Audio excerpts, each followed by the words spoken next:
कक्षा 10 गणित अध्याय 2 बहुपद प्रश्नावली 2.1 के अंतर्गत आज हम इसकी प्रश्न को हल करेंगे। तो सबसे पहले हम इसका बेसिक समझ लेंगे इस बहुपद का।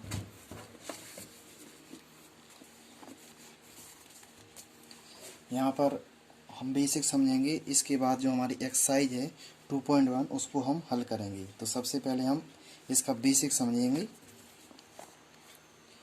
तो इसका जो चैप्टर है उसका नाम है बहुपद। क्या है इसका नाम? बहुपद। क्या है नाम इसका? बहुपद। तो हम लिखते हैं नीचे बहुपद। बहुपद क्या लिख दिया अपन ने? बहुपद लिख दिया। अब बहुपद किसे कहते हैं? सबसे महत्वपूर्ण बात यह है कि बहुपद किसे कहते हैं। ध्यान रखना, बहुपद दो शब्द से बना है। एक तो है बहुत, बहु का मतलब होता है बहुत, और पद का मतलब होता है पद। इसका मतलब है बहुत पद। बहुपद का मतलब क्या होता है? बहुत पद। बात समझिए, बहुपद का क्या मतलब होता है? बहुत पद। ठीक।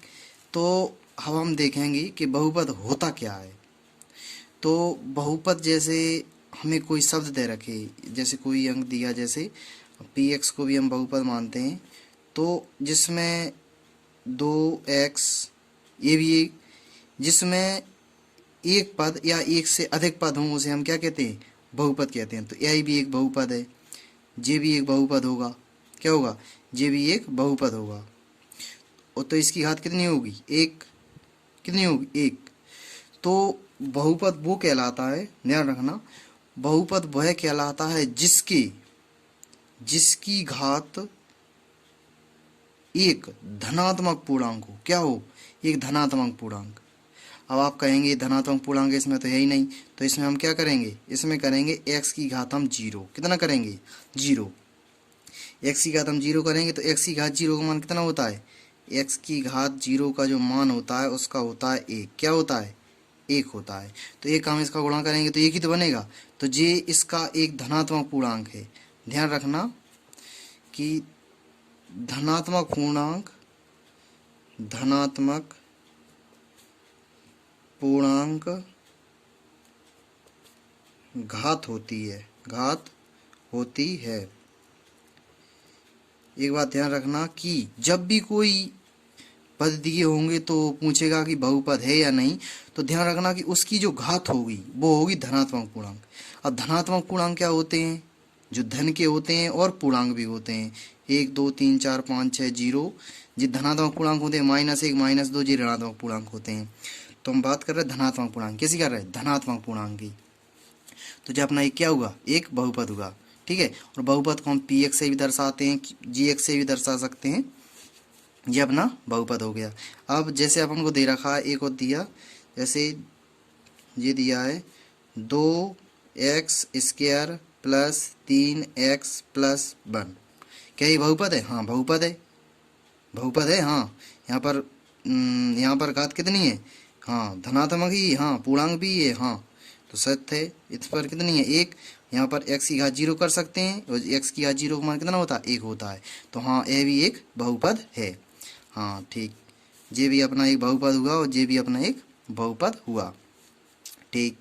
अब अगली बात करें, ये दे रखा है, ये तो अपना बहुपद है। अब ये बताओ, ये लिखा है 3x² माइनस की घात 2 प्लस 2x और प्लस 1।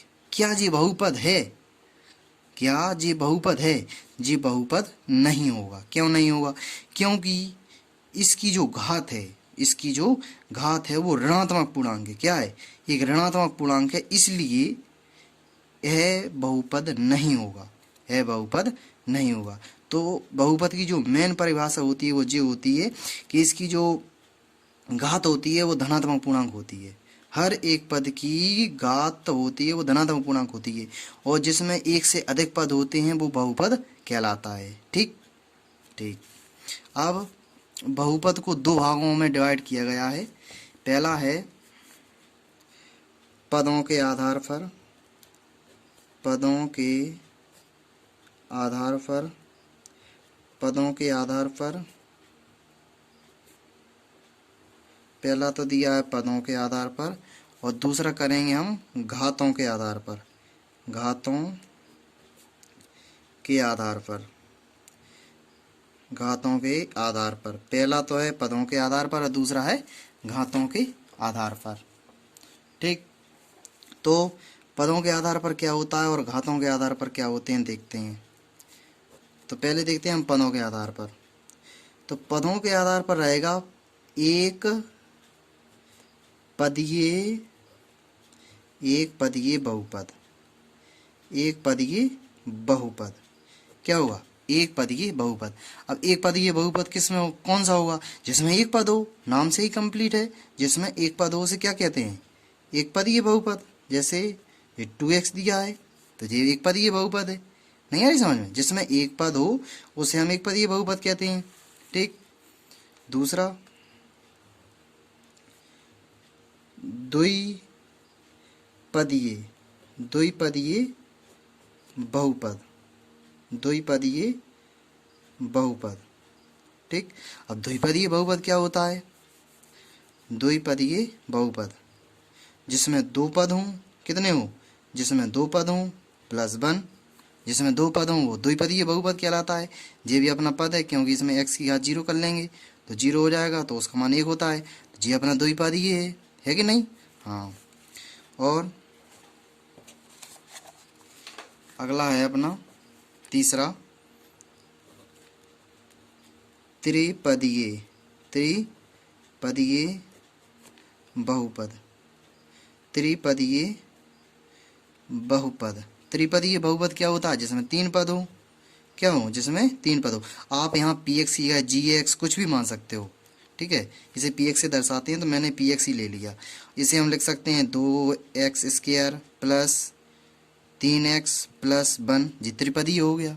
कितना हो गया? त्रिपदीय हो गया। चौथा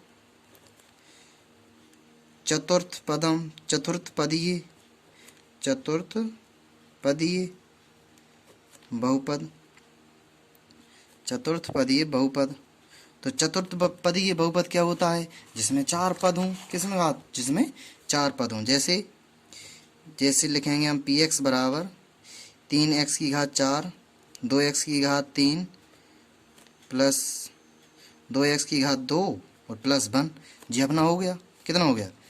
चतुर्पदीय हो गया। इस प्रकार से हम इनको वर्णन करते हैं। अब आती है बात घातों की। तो घातों में क्या होता है? एक घातीय, एक घातीय, घातीय बहुपद, एक घातीय बहुपद, बहुपद, एक घातीय बहुपद, या इसे कहते हैं हम रैखिक बहुपद, रैखिक बहुपद। इसका नाम एक और भी है जिसका नाम है रैखिक बहुपद। इसे हम नाम देंगे रैखिक बहुपद। तो एक घातीय बहुपद क्या होता है? तो एक घातीय बहुपद जिसमें एक घात हो। क्या हो? जिसमें एक घात हो। जैसे ले लिया अपन ने 3x, इसकी घात कितनी है? एक। कितनी है? एक। या ऐसा भी ले सकते हैं, इसकी घात अधिकतम घात कितनी है? एक। इसकी घात 0 है तो अधिकतम घात क्या हो गई? एक। तो ये घातीय बहुपद है। नहीं आ रही समझ में? जिसमें एक घात है वो एक घातीय बहुपद। दूसरा द्विघाती, द्विघाती बहुपद, द्विघाती बहुपद। द्विघाती बहुपद क्या होता है? जिसमें दो घात हो, जिसमें अधिकतम घात 2 हो से द्विघाती बहुपद कहते हैं। अधिकतम की बात कहा है उसने, अधिकतम। तो अधिकतम घात जैसे 2x² प्लस 2x प्लस 1। तो इसमें अधिकतम घात कितनी है? कितनी है? 2 है, तो इसे द्विघात बहुपद कहते हैं। जिसमें अधिकतम घात होगी उसे वही पद कहेंगे। इसे कहते हैं हम द्विघाती बहुपद। क्या कहेंगे? इसे कहेंगे हम द्विघाती बहुपद। ठीक है, अगला है तीसरा देखेंगे। तीसरा देखेंगे तो हम बोलेंगे त्रिघाती, त्रिघाती बहुपद। आप स्वयं सोच सकते हैं कि त्रिघाती बहुपद क्या होगा। त्रिघाती बहुपद जिसमें अधिकतम घात कितनी हो? 3। और आप इसे सही कर सकते हो 2x प्लस x प्लस 1। जिसमें अधिकतम घात कितनी हो? 3 हो, उसे हम क्या कहेंगे? त्रिघाती बहुपद हम कहेंगे। जैसे हमने ये समीकरण दे दिया, आपसे पूछें कि ये कौन सा बहुपद है, तो आप क्या कहेंगे? त्रिघाती बहुपद। क्यों कहोगे? क्योंकि इसकी अधिकतम घात कितनी है? 3, इसलिए हम इसे कहेंगे त्रिघाती बहुपद। ठीक है, जैसे चौथा देखो, चतुर्थ चतुर्थ बहुपद। चतुर्थ बहुपद, चतुर्थ बहुपद जिसमें 4 घात हो, चतुर्थ बहुपद।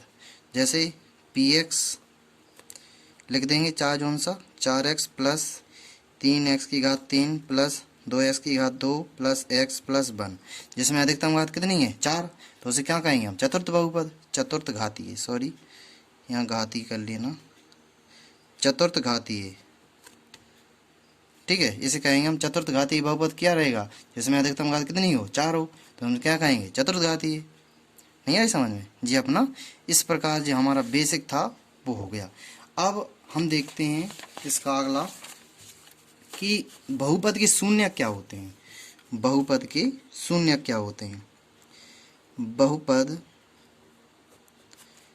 के शून्यक, बहुपद के शून्य क्या होते हैं, ये भी हम समझेंगे जी होते क्या है बहुपद के शून्यक। ठीक, जैसे दिया हो कि पी एक्स बराबर 3x प्लस 1, कितना दिया है पी एक्स बराबर 3x प्लस 1, तो इसके शून्य क्या होगा। जैसे दिया है पी एक्स बराबर 2x प्लस 2, तो इसके शून्य क्या होंगे।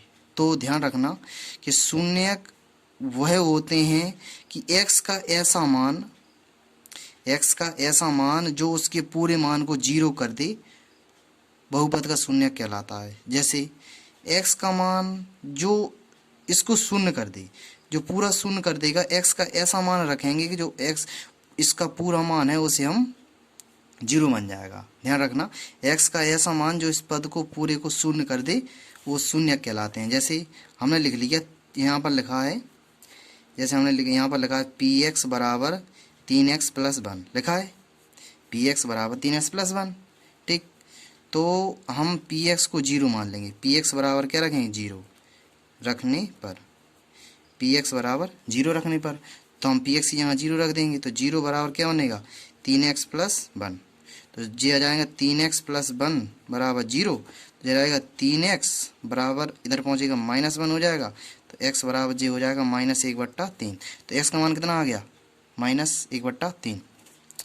तो आप यहाँ पर रखो, आप यहाँ पर रख के देखो तो 0 कर देगा, कितना px बराबर 3x प्लस 1 रख के देखो, यहाँ पर 3 -1/3 प्लस 1, इससे जी कट गया तो कितना बचा -1 प्लस 1, तो जिससे जी कट गया तो क्या बचा 0, क्या बचा 0। तो हमने क्या देखा कि x का ऐसा मान जो इसको 0 कर देता है, जो इसको 0 कर देता है बहुपद के शून्य कहलाते हैं। x का ऐसा मान जो पूरे बहुपद को जो शून्य कर देता है उसे बहुपद का शून्य कहते हैं। बात क्लियर हो रही ना।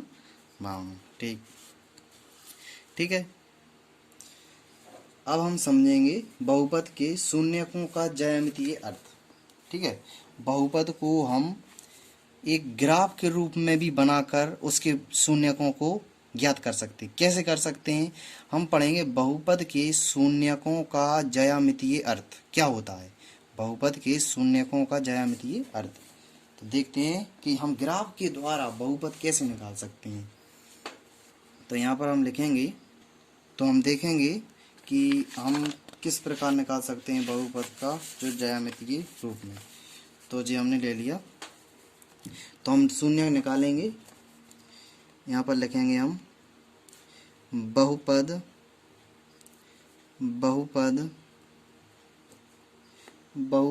के शून्यकों